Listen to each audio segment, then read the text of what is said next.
Meine sehr verehrten Damen und Herren, ganz herzlich willkommen zurück jetzt nach dem Abendessen. Ich hoffe, alle haben was bekommen und sind wohl gesättigt, aber nicht zu sehr, damit sie noch ein bisschen aufnahmefähig sind. You will get the translation, yeah? And you better put it on because I will now introduce you. Okay. So I can correct him after. Yes, for sure. And I have a few questions also. Okay. Ja, wie schon angedeutet, ich habe jetzt die erfreuliche Aufgabe, dass ich Ihnen Pater Antonio Spadaro vorstellen darf. Und meine Freude darüber zum Ausdruck bringen darf, dass wir jetzt heute Abend nochmal mit einem ganz besonderen Experten hier unsere Thematik weiterverfolgen. Pater Spadaro, Jahrgang 1966, stammt aus Messina in Sizilien und an der Universität von Messina hat er auch Philosophie studiert. 1988 trat er dann in den Jesuitenorden ein und wurde 1996 zum Priester geweiht. In der Gesellschaft Jesu hat er weitere Studien in Rom, vor allem an der Gregoriana, und auch in den USA, in Chicago, absolviert. Seine Interessen sind unter anderem Fundamentaltheologie, das ist nie verkehrt, Kommunikation, Literatur, Literaturtheorie und auch Musik, vor allem Popmusik, und ich habe so ein bisschen von den Künstlern rausgefunden, auch R&B, aber ich weiß nicht, ob das so bei Johnny Cash stehen geblieben ist oder ob das auch aktuelle Musik ist. Das wäre noch spannend. Seit längerem verfolgt er schon in diesem Zusammenhang Fragen nach dem Einfluss der Kommunikationstechnologie auf unser Leben und Denken. Soziale Mediennetzwerke sind bei ihm im Mittelpunkt, aber auch die Frage, wie sich eine Wissenskultur insgesamt verändert. Also allein schon, wenn wir uns vorstellen, dass Menschen vielleicht irgendwann gar nicht mehr lernen, handschriftlich was zu verfassen. Also was macht das mit unserem Leben und mit unserem Denken? Und seine Wahrnehmungen verbinden sich immer mit philosophischen und auch theologischen Reflexionen. Ich nenne nur die Stichworte Hacker-Philosophie und Cyber-Theology. Natürlich braucht es für die Reflexionen ein Medium, und sein Medium schlechthin ist die katholische Zeitschrift La Civiltà Cattolica. Sie gilt als Sprachrohr des Vatikans. Sprachrohr ist übrigens auch so ein spannendes Wort, wenn man über Medialität nachdenkt. Was ist eigentlich ein Sprachrohr? Dazu ein andermal. Die Civiltà Cattolica gibt es schon seit 1850 und es wäre allein schon eine spannende Angelegenheit zu sehen, welchen Wandel dieses Kommunikationsinstrument durchlaufen hat.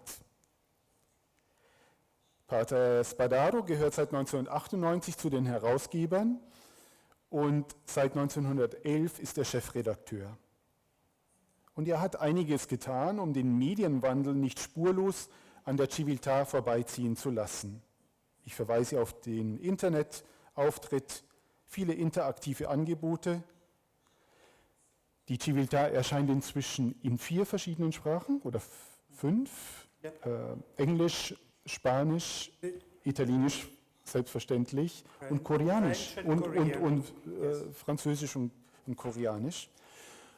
Und du bist auch auf Twitter präsent und du twitterst selbst. Das ist wichtig, haben wir heute gelernt. Er ist Berater des Päpstlichen Rats für Kultur und des Sekretariats für Kommunikation und er unterrichtet im Zentrum für soziale Kommunikation an der Gregoriana. Außerdem begleitet er ein Projekt für Lehrer und Menschen in Führungspositionen. Ein Projekt, das die Themen Spiritualität und Innovation verbindet. Und in diesem Zusammenhang muss ich ein weiteres innovatives Projekt erwähnen. Schon 1998 hat Pater Spadaro Bomba Carta ins Leben gerufen. Das ist ein Projekt für kreatives Schreiben und Ideenaustausch, sowohl digital als auch analog. Also es gibt eine Internetplattform, aber es gibt auch regelmäßige Treffen und einen richtigen Austausch. Ich erwähne Bomba Carta und das können Sie sich mal dann anschauen, bitte nicht jetzt während des Vortrags, aber das ist ganz spannend, was es für verschiedene Sparten es unter diesem Internetauftritt gibt.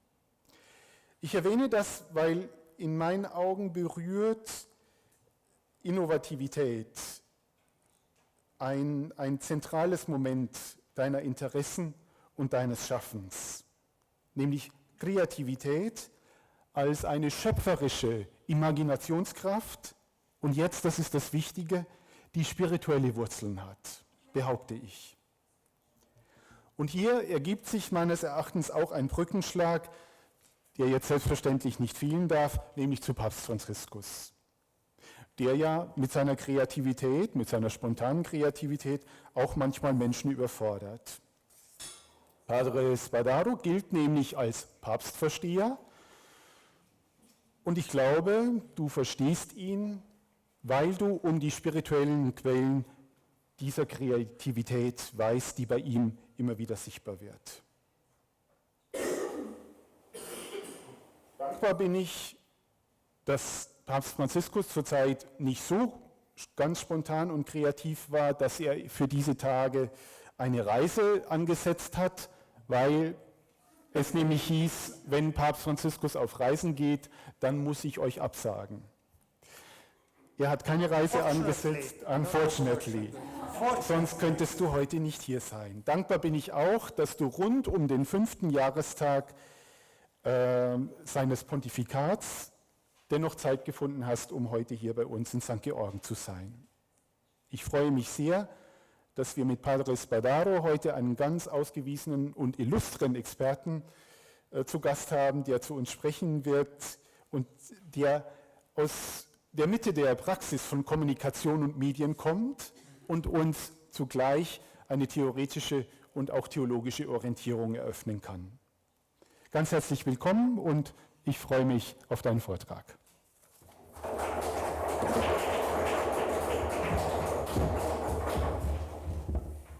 Thank you, Mark. You're a brother, and so you're a liar. So he said too many good things about me. So I come from Rome. Yes, you see that, and I feel very happy and honored to be here with you for sharing some insights from my experience, from my real experience, and my reflection on my experience. This is why I'm here for talking about internet, just because I had the real experience of internet. For example, I joined Twitter in 2007. So I'm very old, yes, he said that. I'm 1966, but it was so many years ago. And Facebook when it was just in English and just started. And also maybe because I'm Sicilian, so I'm very social by nature. So because I am from the south. And but yeah, I'm here just for sharing some insights, and maybe there will be a time for questions afterwards. So what we do talk about when we talk about the digital culture, because I'm here for talking about internet and in general, what we call digital culture. Of course, we talk about the impact that internet has on our everyday life, our way of thinking and living. So another question, what is internet? We talked a lot about internet, but the question is, what is internet? Which is the definition of internet? What it is? I think it's very hard to define it, but we must define it in order to talk about digital culture. I think it's necessary to debunk a myth that the web is a novelty of our times, something new something that belongs to the future. And actually, internet does not exist. This is the core of my speech tonight. We are talking about internet, but internet doesn't exist. Why I'm saying that? Because we are affected by technology. But as long as we remain affected by the technique, by the complex, we will not understand the anthropological meaning of it. Sure, I love my iPad. It's big, it's wonderful.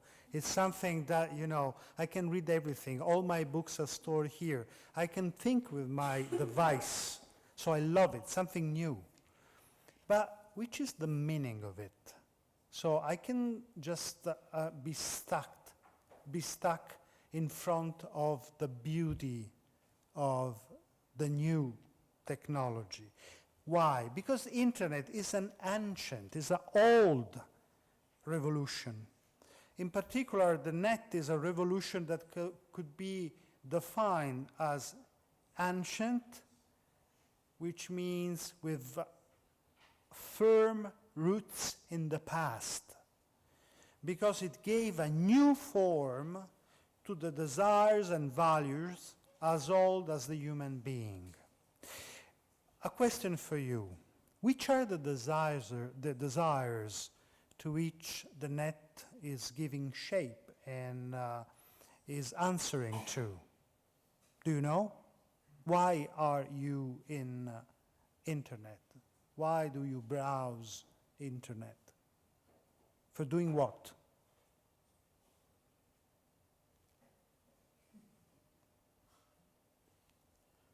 Do you know? Have you ever put this question to yourself? If you don't know who Antonio Spadaro is, what do? You talk with Mark, of course. So, but if you don't have Mark next to you, what do? Google.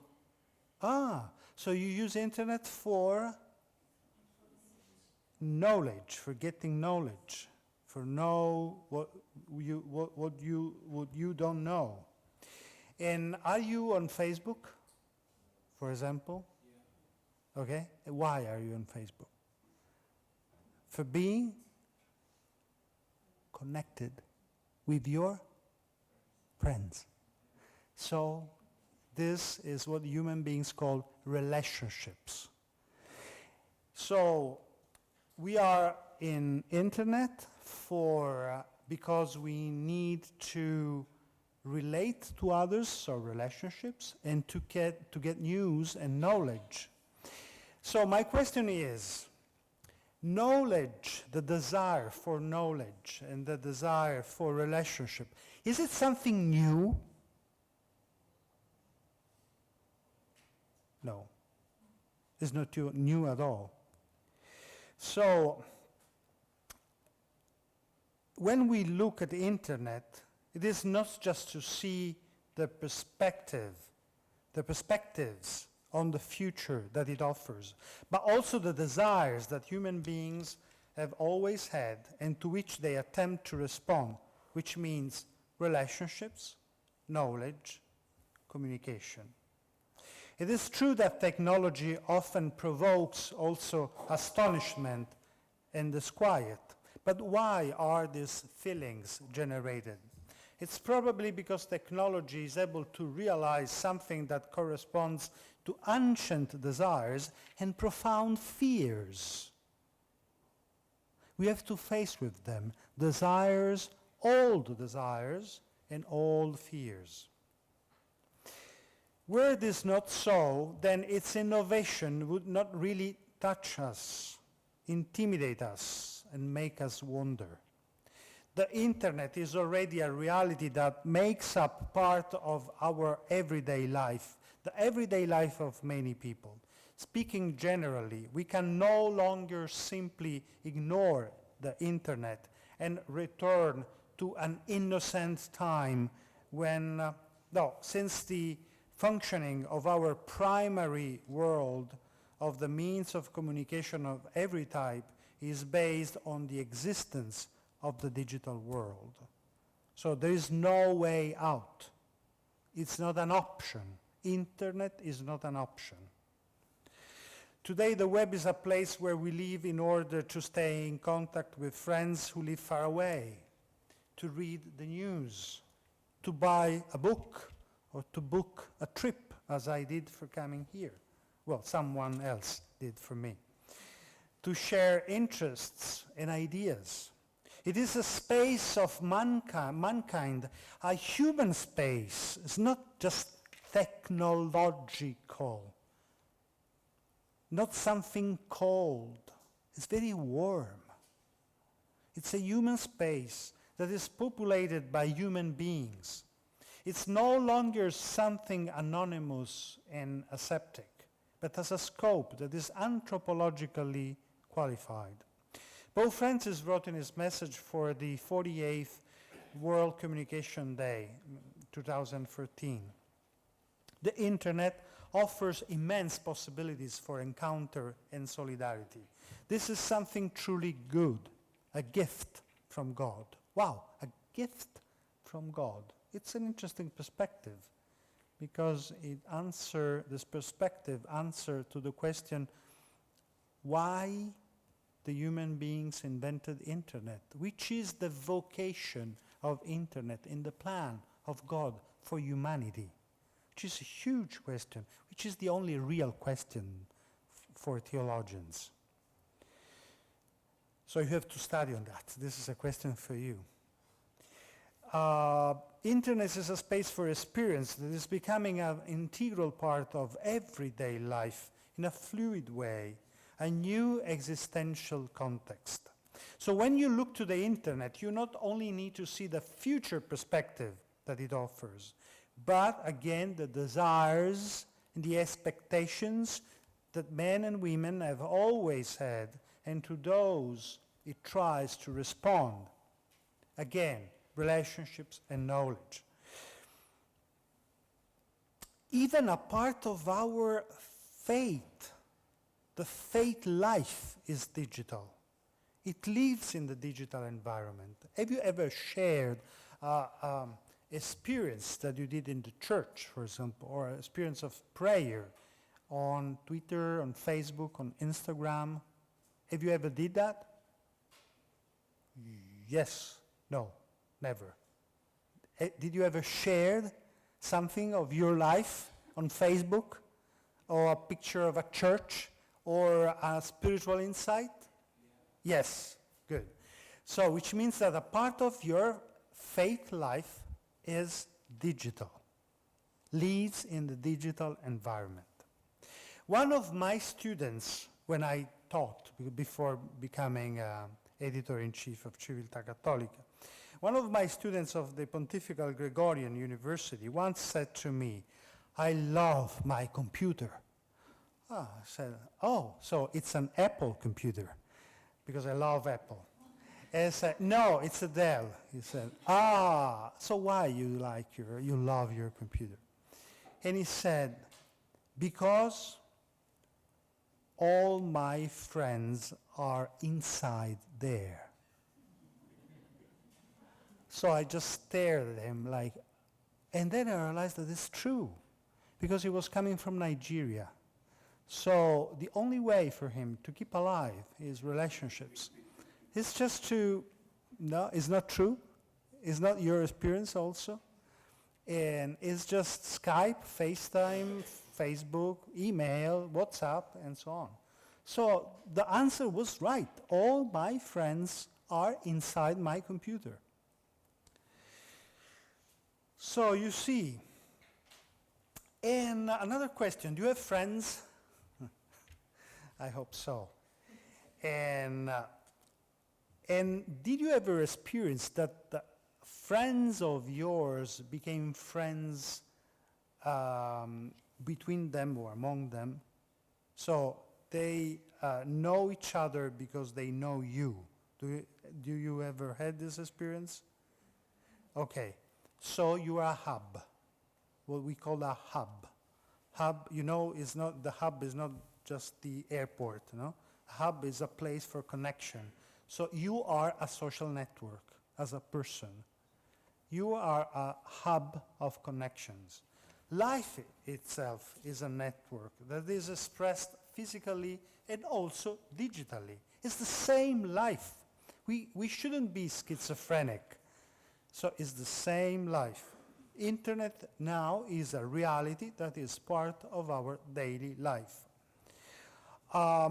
So the internet is not an option, it's a given.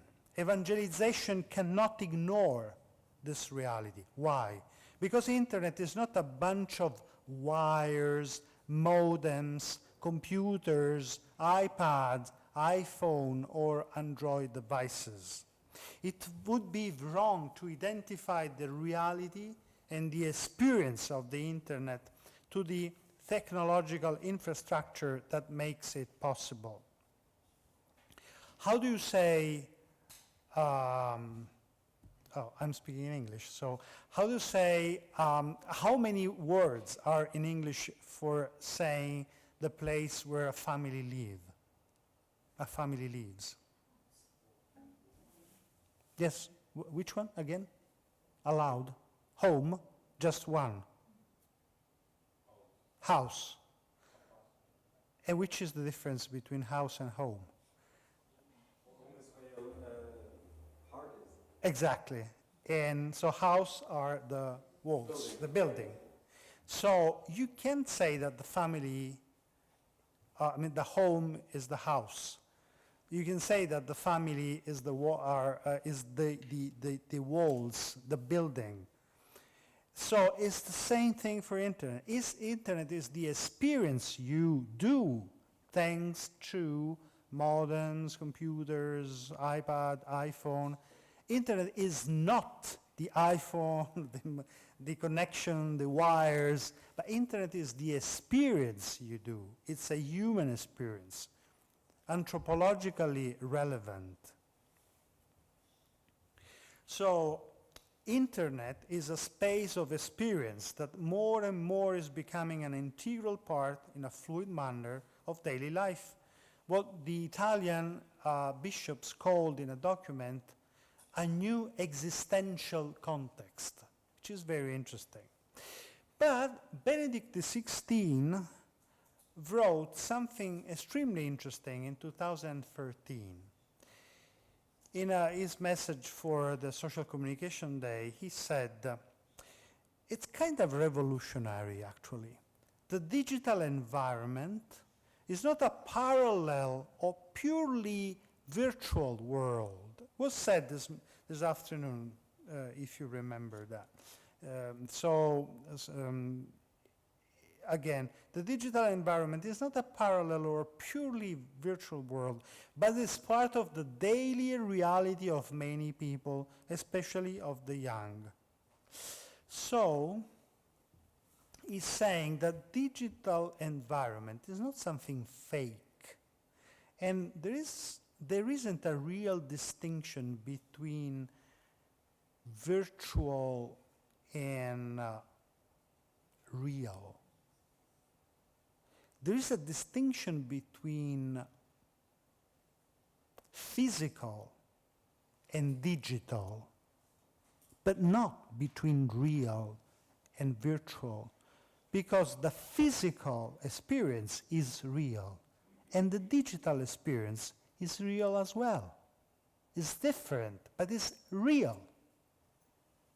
Digital space is not inauthentic, alienated, or false just because it's digital. It's an extension of our daily life, living space, that demands responsibility, he wrote, and dedication to the truth. So Benedict, in 2013, in this kind of official document, broke down the distinction between a real and virtual. One experiences both the physical and the digital.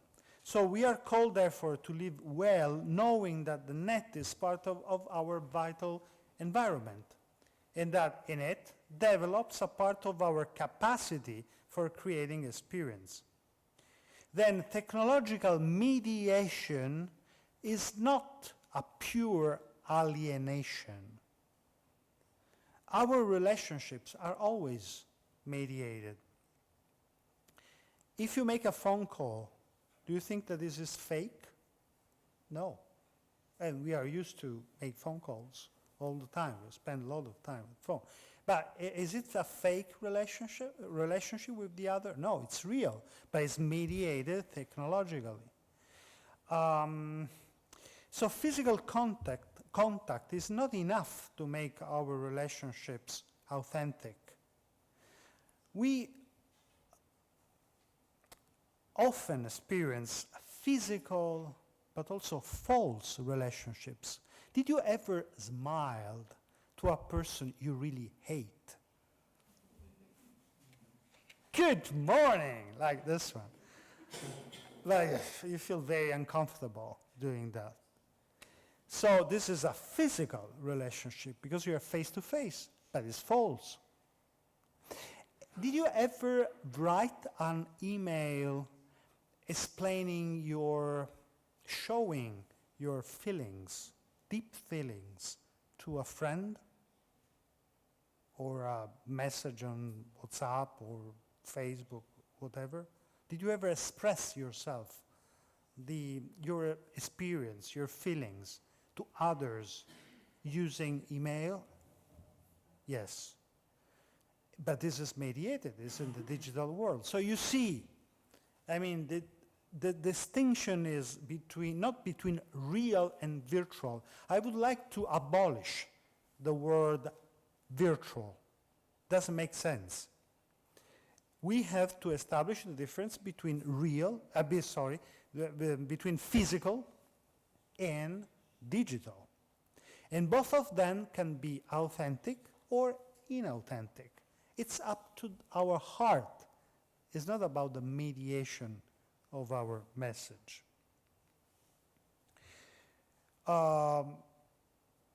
Again, Benedict XVI wrote in his message I quoted before, the development of social networks calls for commitment. People are engaged in building relationships and making friends, in looking for answers to their questions and being entertained, but also in finding intellectual stimulation and sharing knowledge and know-how. The networks are increasingly becoming part of the very fabric of society, inasmuch as they bring people together on the basis of these fundamental needs. Social networks are thus nourished by aspirations rooted in the human heart. This was Benedict XVI in 2013. Social networks are thus nourished by aspirations rooted in the human heart. They can be good or bad. He's not saying everything is good. No, but they are rooted in the human heart. So then the net is a connective tissue of the human experience. It's not a tool. It's not a device. Internet is not a tool. We always say, for example, we put this question, do you use internet? This is a wrong question. We don't use internet. Internet is an environment. You don't use the environment. You live in the environment. So the question is not, are you using well internet? This is a stupid question. We don't use internet.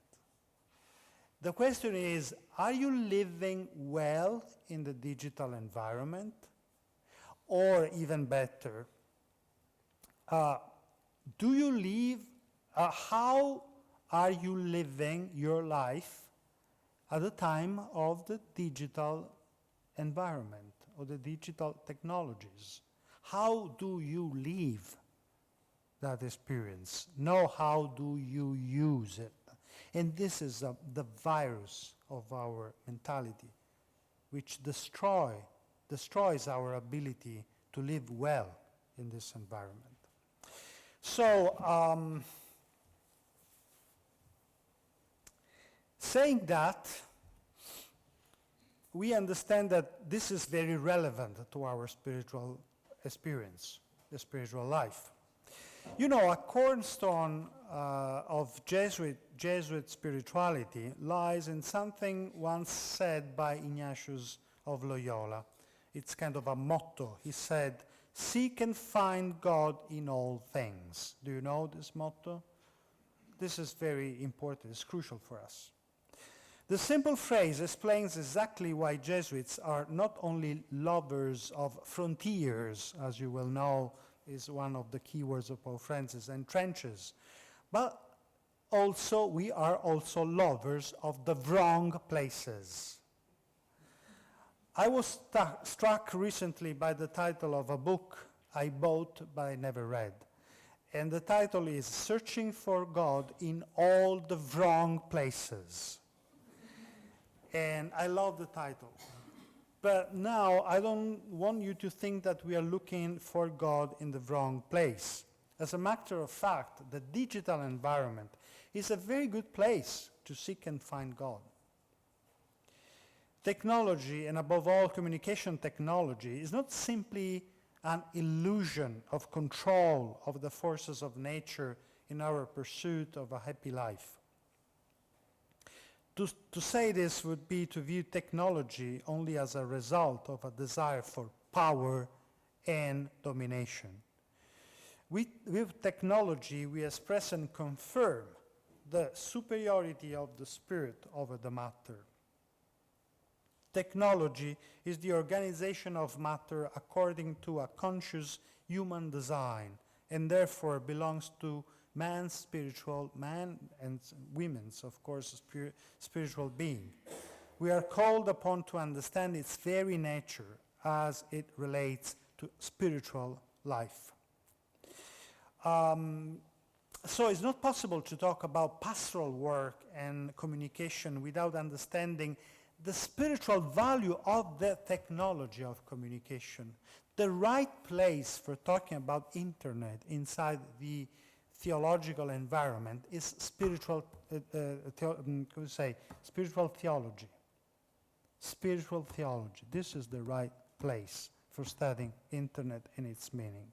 But it's not possible to talk about pastoral work without understanding the spiritual value of the technology of communication.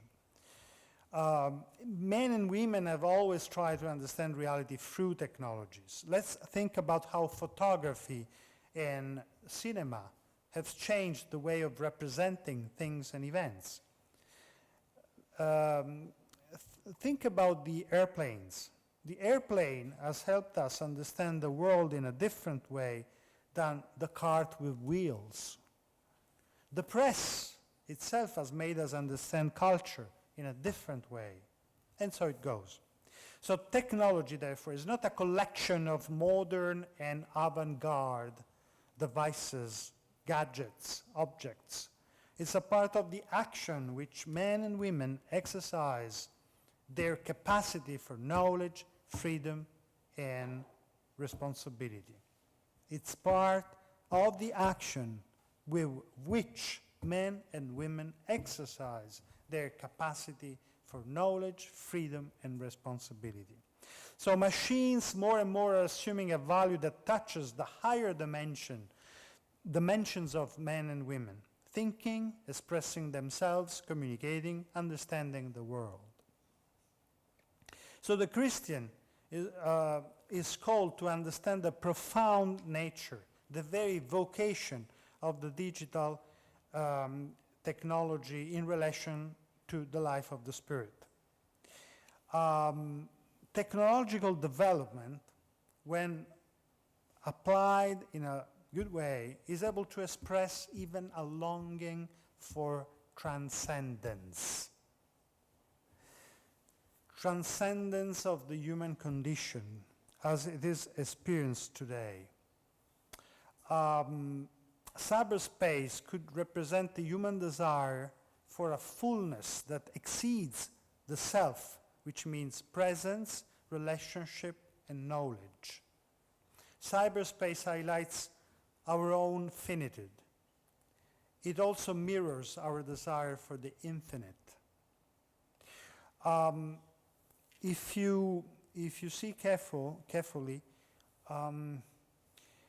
when we are in internet, we express the desire to be in, we say in touch, but we can say in communion, in connection, which is a kind of a communion with others, and beyond the limits we have, space, time. So we need to be connected, and this could be discerned as a desire for something more than we live. It's all about discernment.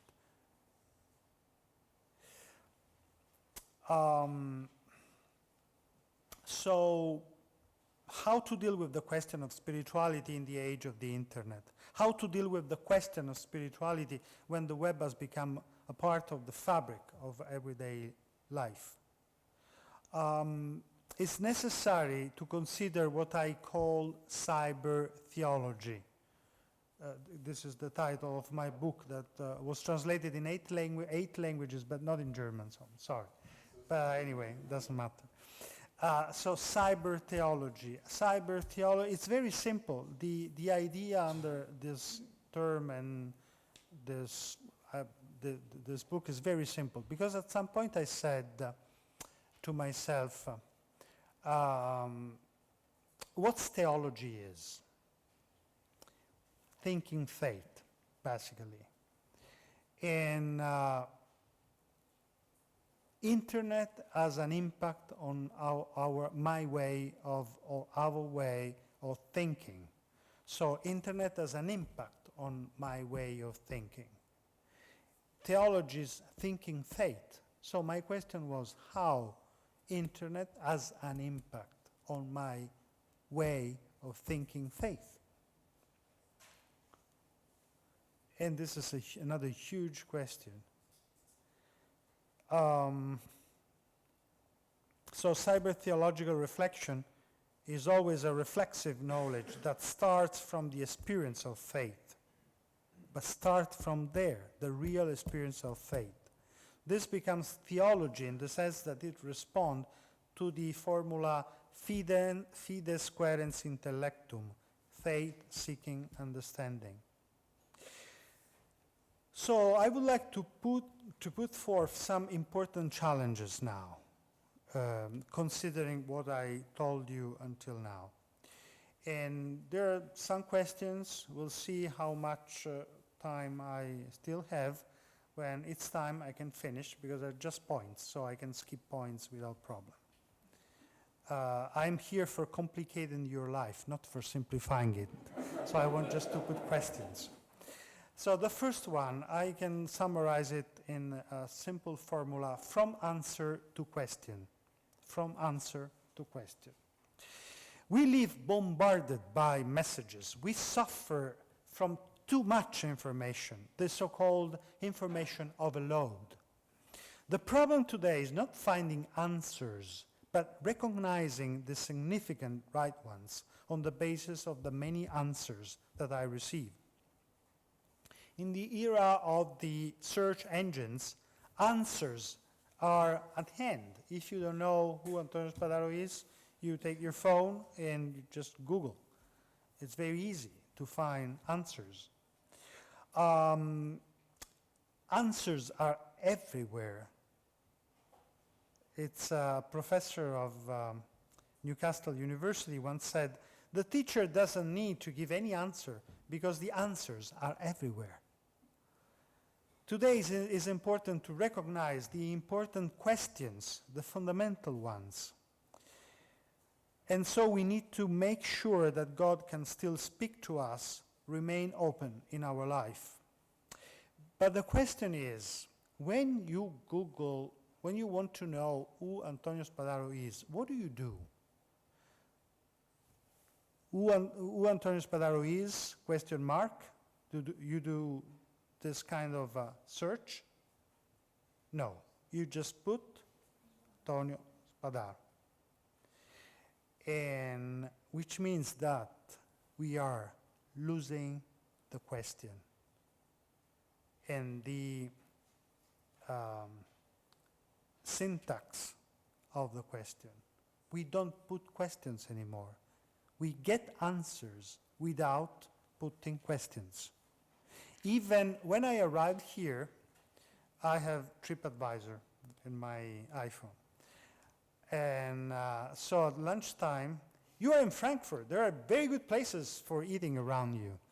So because my phone that knows that I am Frankfurt and it's time for lunch. So I'm not home. He knows that. In Rome, I never received this kind of a message. And so the TripAdvisor knows that I need to eat. So it suggests me places. So it's answering my questions before I put a question. So in a sense, I am prevented to put questions because my device gives answers before I put questions. I don't know if you buy books or e-books on Amazon or something like that. If you do that and you buy books about a specific topic of theology, for example, after a week, after 2 weeks, you receive suggestions, and they're very good and precise because Amazon knows what you need and what you want to receive and what you want to read. Even if you buy movies, if you like horror, and the whatever, I mean, Amazon or whatever, suggests you the new horror film to watch. And if you perform a research on Google, if you try with the same word or expressions, so you receive different answers. Why? Because Google knows you better than yourself, because you performed all your searches on Google.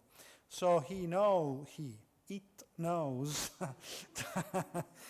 that what you need, what are your interests. So we are losing the questions. And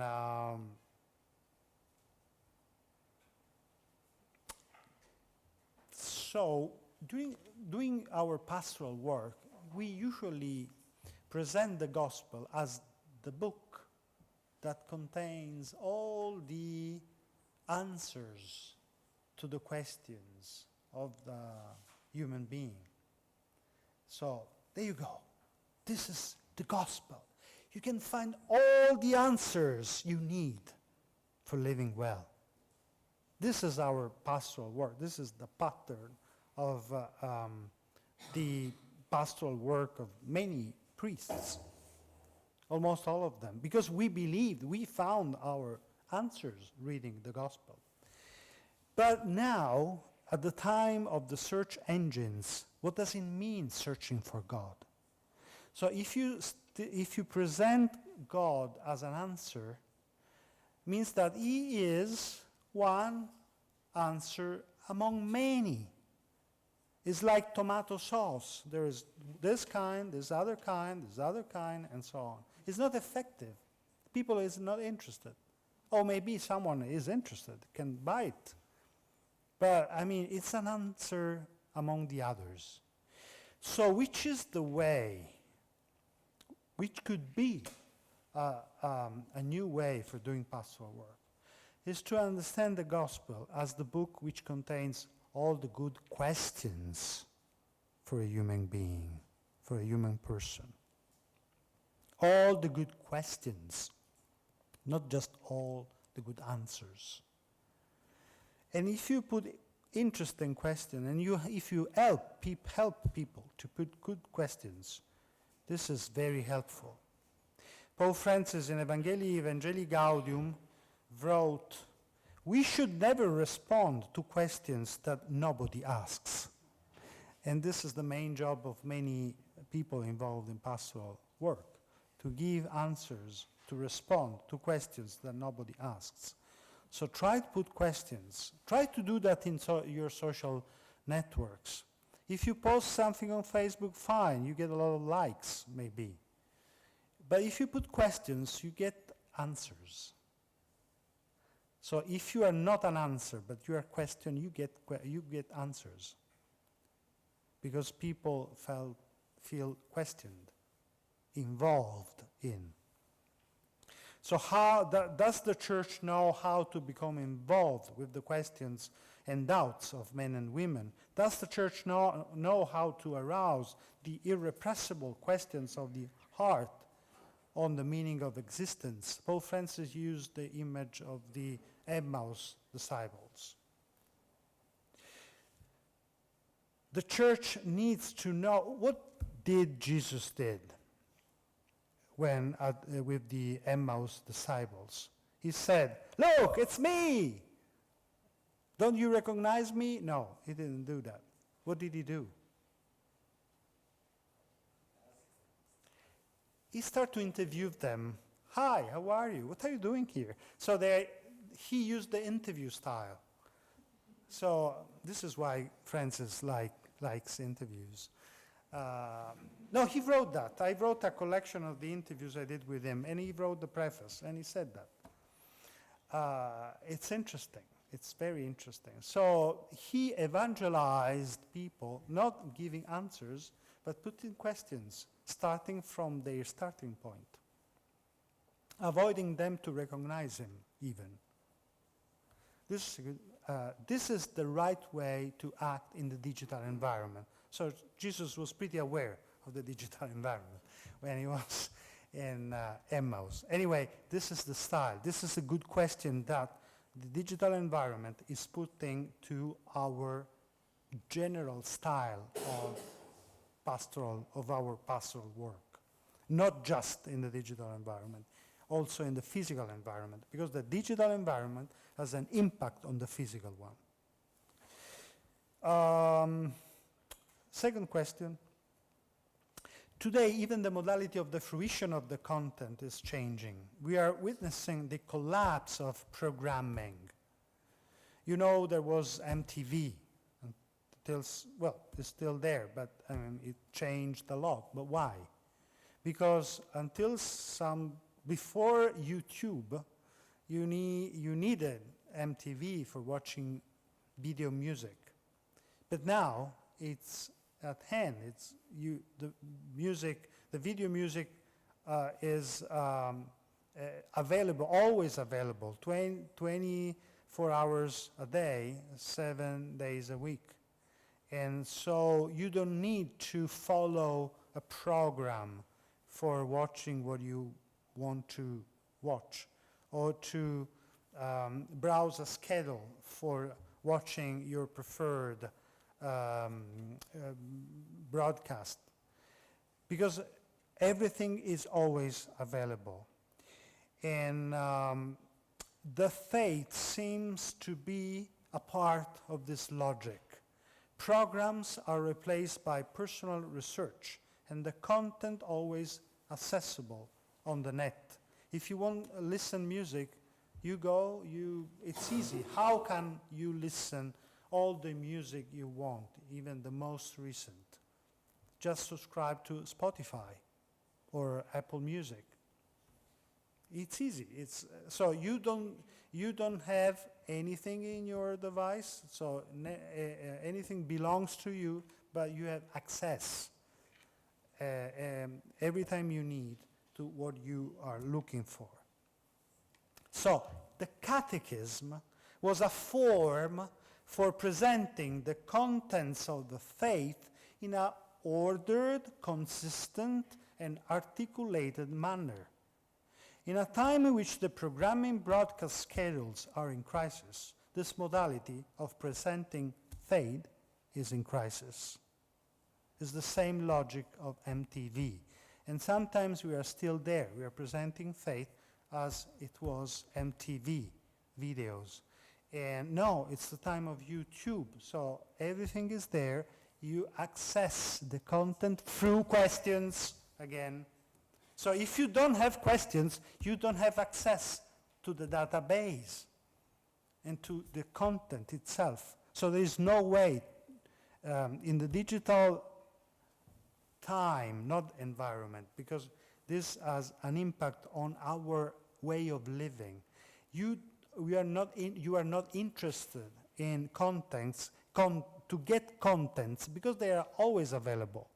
So you need a question as a password for getting the content.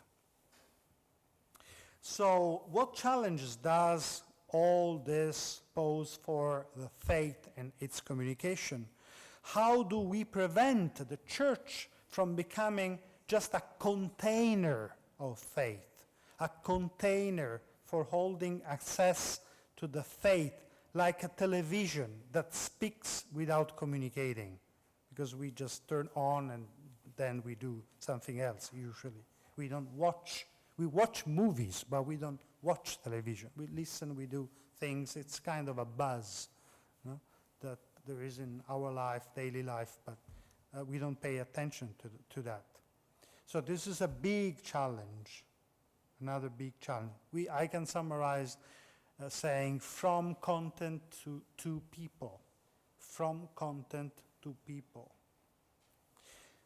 The third one, the true novelty of the digital environment is its nature as a social network.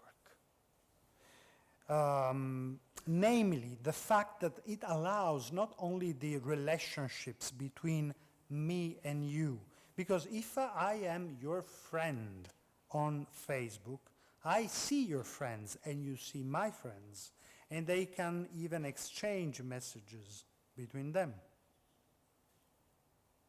So my relationships and your relationships, they emerge in social networks.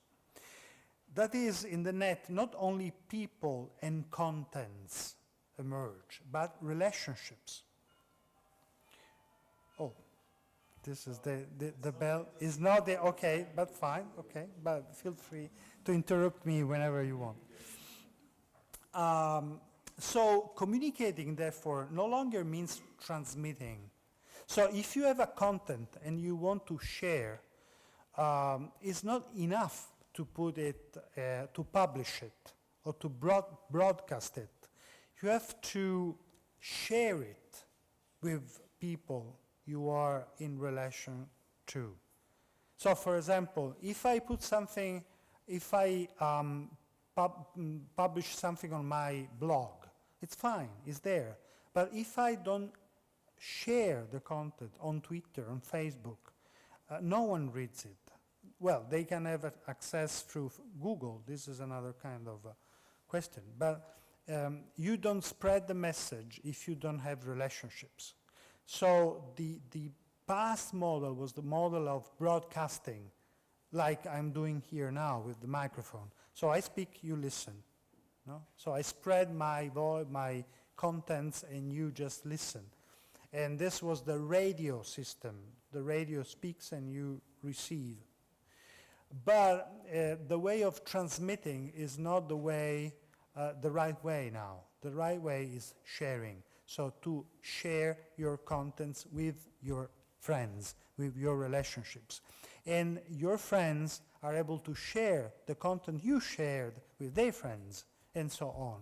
And this is relevant because you are there. You are involved in this process. So if you publish, if you share something on your Facebook wall, means that this is relevant for you.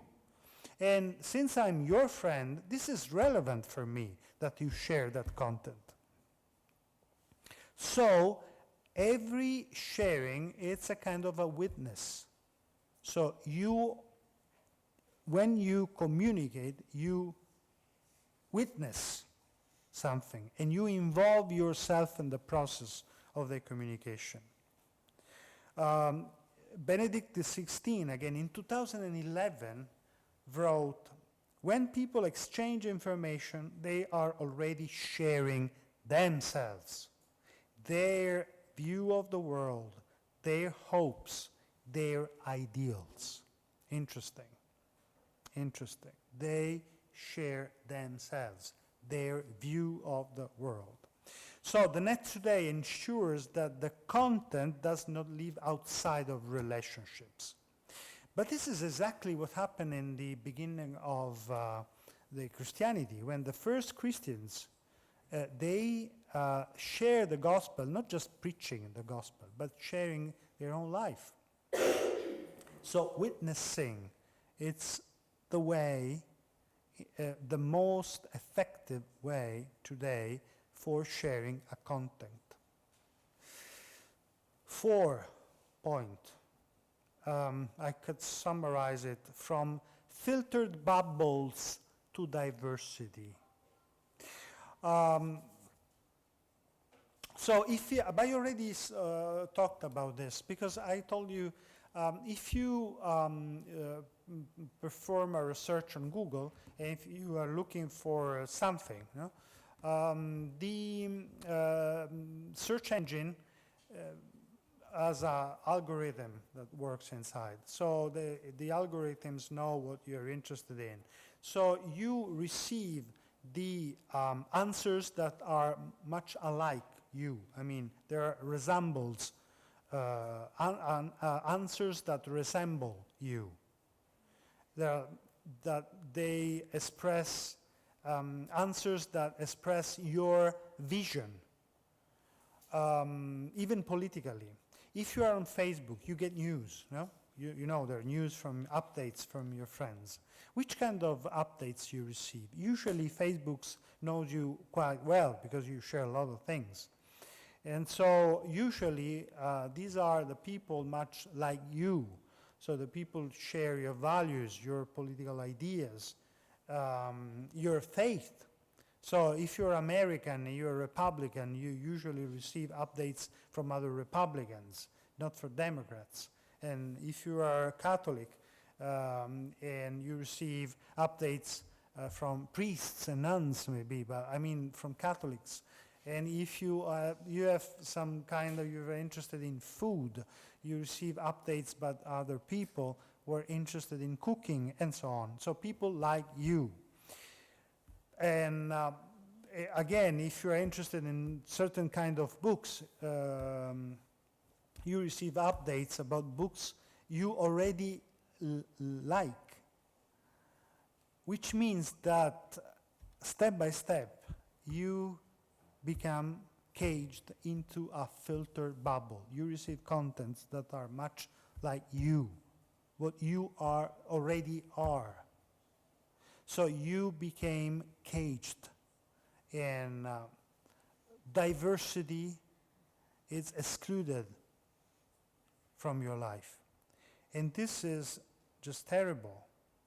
This is the risk, to lose sight of diversity, to increase intolerance, closure to newness, and to the unexpected that escapes your relational or mental patterns. So at this point today, more than ever, dialogue between people of different faith, different lifestyles, ecumenism, interreligious dialogue, the confrontation within the church between groups and movements assumes a fundamental value in a world that tends to construct, even on the net, island of self-referentiality. So this is another great point, I mean, good question. How not to be caged into a filter bubble. The last one, the last point, the last challenge, the last question. This is a very tough one, and I could put this title, Interiority versus interactivity, or interactivity versus interiority. What I mean? A very important question which is arising in these times and which requires real discernment is about interiority in the time of interactivity. You know the difference between interiority and interactivity, right? If you ask young people, probably they say no. Which is the difference between interiority and interactivity? Which is interiority? I mean stomach? I mean something, I don't know, interiority. Spiritual life today is undoubtedly affected by a world in which people are discovering and living the dynamics of the web, which are both interactive and immersive. So generally, interiority is synonymous of going deeper. And interactivity is often synonymous with superficiality. So interiority, interactivity, interaction. So our imagination has this image, the image of going deeper and the image of spreading out. So the question is, are we condemned to superficiality? Is it possible to bring together going deeper and interactivity? This presents another great challenge. Is it clear, the challenge? Was I clear enough for explaining it? So interactivity, interiority. People today desire experiences that require their participation and their involvement as valid. Are there any experiences of spiritual interiority that explicitly require interaction? One of these is found, at least I found, in the spiritual exercises of Ignatius Loyola, which gives, in my opinion, the right key for understanding spirituality at the time of interactivity. I don't know if you ever had the experience of the spiritual exercises, but anyway, contemplating, for example, the birth of Jesus, Ignatius asks the reader to see, I'm quoting him, to see with the eyes of the imagination the road from Nazareth to Bethlehem, to see. We are also invited to see, again I'm quoting him, see the people, in the other words, Mary, Joseph, the maid, and the newly born baby Jesus. But that still is not enough. Ignatius asks us to step into picture we are visualizing and stand next to the people who are present in this gospel scene. This is what Ignatius calls the contemplation. This allows him to write in the first person in the book of the spiritual exercises. I will become like a poor and unworthy slave, watching them, contemplating them, and even serving them in their needs, as if I were present, giving them all the respect and reverence possible.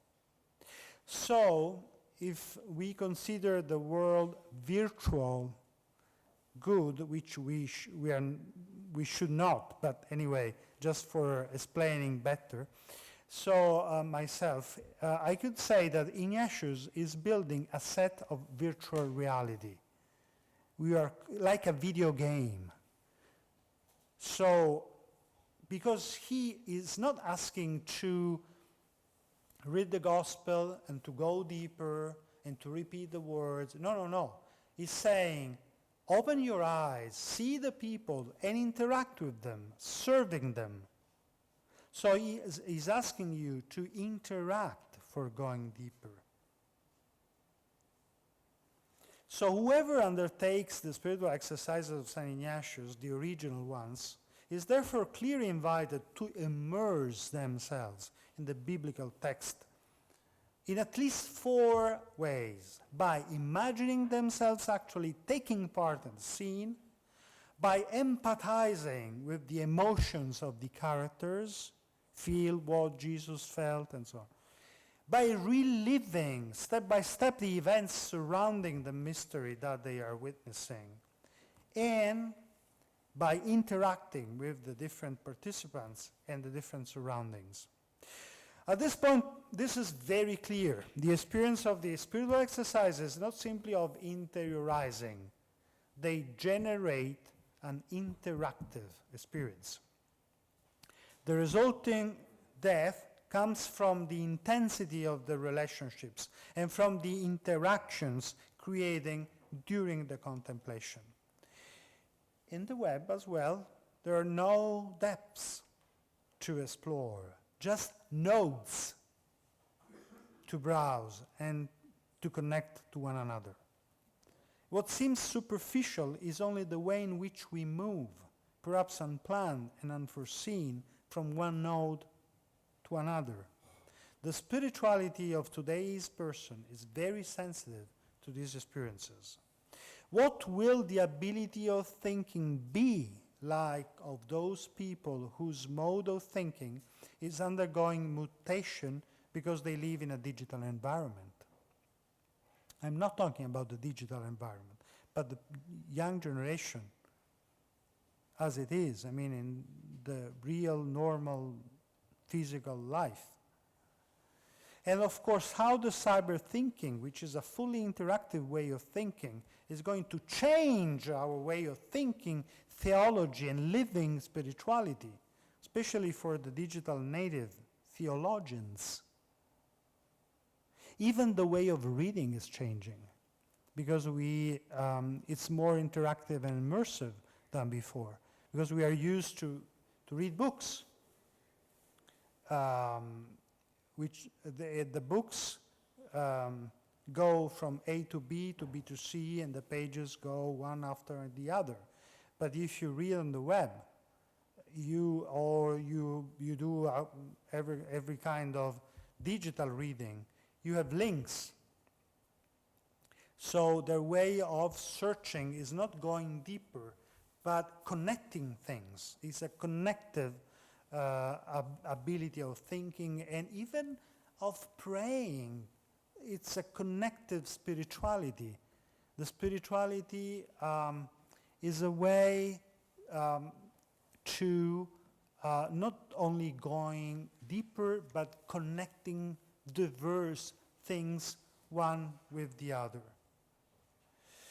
So the net is certainly not lacking in ambiguity and utopias. In every case, society is founded on networks of connection begins to pose truly significant challenges, both to pastoral work and to the very understanding of the Christian faith, beginning from its language of expression.